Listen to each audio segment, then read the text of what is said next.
और मैं यहाँ से जा रहा हूँ, और अब मैं तभी वापस आऊंगा जब मुझे सीधे हाथ से पानी देने वाली मिल जाएगी, वरना अपनी शक्ल नहीं दिखाऊंगा। इतना कहकर वो तुरंत मुड़ा और चल पड़ा। ये देख उसके बड़े भाई महेंद्र ने उसे रोकने की बहुत कोशिश की, पर वो नहीं माना और बोला, नहीं भैया, अब तो तभी वापस आऊंगा जब मुझे मेरे योग्य पत्नी मिल जाएगी। इतना कहकर वो घर छोड़कर चल दिया। चलते चलते वह अपने नगर से दूर कांचीपुरम शहर में पहुंच गया। कांचीपुरम का राजा चंद्रसेन एक धार्मिक विचारों वाला व्यक्ति था। उसके राज्य में चारों ओर अमन शांति का माहौल था, परंतु फिर भी राजा चंद्रसेन हमेशा दुखी रहता था। राजा के दुख का कारण था उसकी जवान बेटी चंद्रकला का स्वास्थ्य। चंद्रकला दिखने में तो अत्यंत खूबसूरत थी, पर उसे एक असाध्य रोग ने घेर रखा था, जिस कारण राजकुमारी हमेशा अचेत अवस्था में रहती थी। राजा ने बहुत सारे हकीम और वैद्य राजकुमारी को ठीक करने के लिए लगा रखे थे, लेकिन उनमें से कोई भी राजकुमारी को ठीक नहीं कर पा रहा था। ठीक कर पाना तो दूर, वे राजकुमारी चंद्रा की बीमारी तक नहीं ढूंढ पा रहे थे।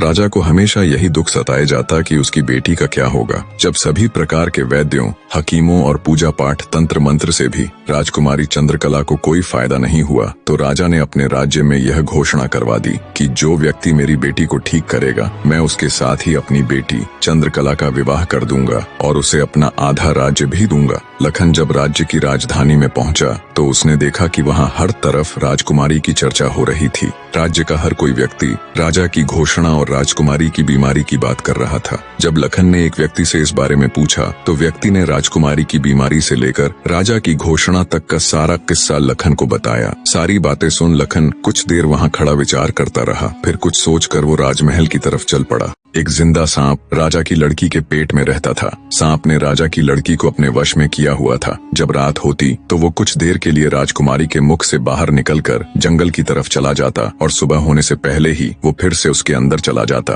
राजकुमारी इस बात से बिल्कुल अनजान थी कि उसके अंदर एक सांप ने डेरा डाला हुआ है। अनजाने में वो पूरी तरह से उस नाग के वश में थी। राजमहल में किसी को भी इस बात की भनक तक नहीं थी कि राजकुमारी के अंदर एक 7 फुट का सांप रहता है। सभी यही समझते कि पता नहीं राजकुमारी को क्या बीमारी लग गई, जिसके कारण वो हमेशा अचेत रहती है। बड़े से बड़े वैद्य और हकीम भी इस बात का पता नहीं लगा पाए। लखन जब राजमहल के अंदर गया तो उसने देखा कि वहां पर बहुत सारे वैद्य और हकीम राजकुमारी को ठीक करने के लिए लगे हुए हैं। एक कोने में खड़े होकर चुपचाप लखन ये सारा माजरा देखने लगा। जब शाम का समय हुआ तो सभी हकीम और वैद्य धीरे धीरे करके वहां से चले गए। तब लखन राजा के मंत्री के पास गया और बोला, मंत्री महोदय, सभी अपना प्रयास कर चुके हैं, अब एक मौका मुझे भी दिया जाए। लखन की बात सुन मंत्री उसे अपने साथ ले राजा के पास जाता है और लखन का प्रस्ताव राजा के सामने रखता है। बेचारा हर तरफ से निराश हो चुका राजा एक बार अनमने ढंग से लखन की तरफ देखता है, फिर दुखी मन से कहता है,